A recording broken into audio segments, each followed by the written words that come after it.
जैसे ही अल्पना सोने चली जाती है, रीना उसकी विग को चुरा लेती है और खुशी से पागल हो जाती है। आज की रात तो मुझे खुशी से नींद आएगी। कैसे भी करके जल्दी से सुबह हो जाए और मैं इसकी पोल पट्टी सबके सामने खोल दूं। अगले दिन जैसे ही सूरज सिर पर चढ़ता है, अल्पना उठते ही अपना विग देखती है, लेकिन वो वहाँ पर नहीं मिलता। हाँ, मेरा विग कहाँ गया? अब मैं सबके सामने कैसे जाऊंगी?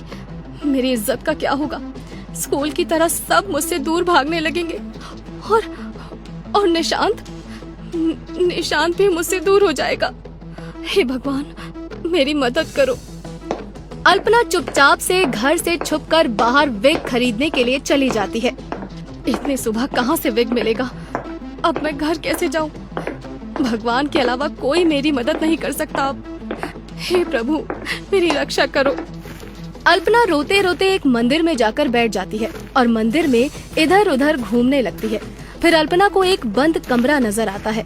वो उसे खोलकर उसमें चली जाती है, जहाँ उसे एक कंघी मिलती है। अल्पना उसे उठा लेती है।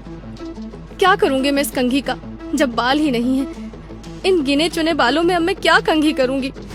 जैसे ही अल्पना कंघी को अपने सिर पर लगाती है, वैसे ही उसके सिर पर बाल आ जाते हैं। हाँ, जादुई कंघी? क्या बात है! ये तो एक जादुई कंघी है, छूते ही बाल आ जाते हैं। अब सब कुछ पहले जैसा हो जाएगा, मेरे भी सर पर बाल होंगे। अल्पना कंघी लेकर अपने घर वापस चली जाती है। उसके सिर पर बाल देखकर रीना के तो होश ही उड़ जाते हैं। ये तो गंजी थी, फिर बाल कहाँ से आए? जरूर ये कोई नया विग लेकर आई होगी। बच्चू, कितने दिन तक तू बचेगी? आज फिर मैं तेरी विग चुरा लूंगी। तेरा पर्दा तो मैं फाश करके ही रहूंगी। रात में रीना अल्पना के कमरे में छुप कर जाती है और देखती है कि अल्पना एक कंघी निकालती है और उसे अपने सिर पर घुमाने लगती है और उसके बाल पहले से भी ज्यादा घने और सुंदर दिखने लगते हैं। इस कंघी को मैं बहुत संभाल कर रखूंगी। जैसे ही बाल गिरने लगेंगे, मैं इसका इस्तेमाल कर लूंगी। अल्पना सोने चली जाती है और रीना जादुई कंघी को चुरा लेती है।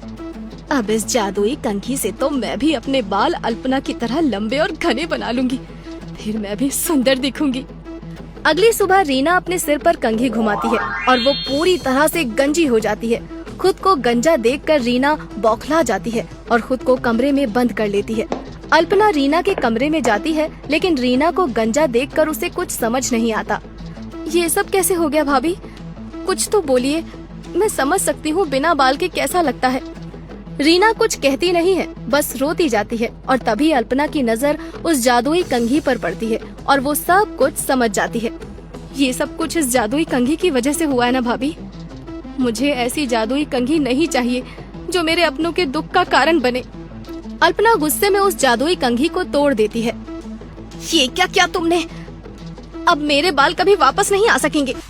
अब अल्पना के सिर पर बाल रह जाते हैं और रीना हमेशा के लिए गंजी हो जाती है। रीना का लालच उसके लिए श्राप बन जाता है।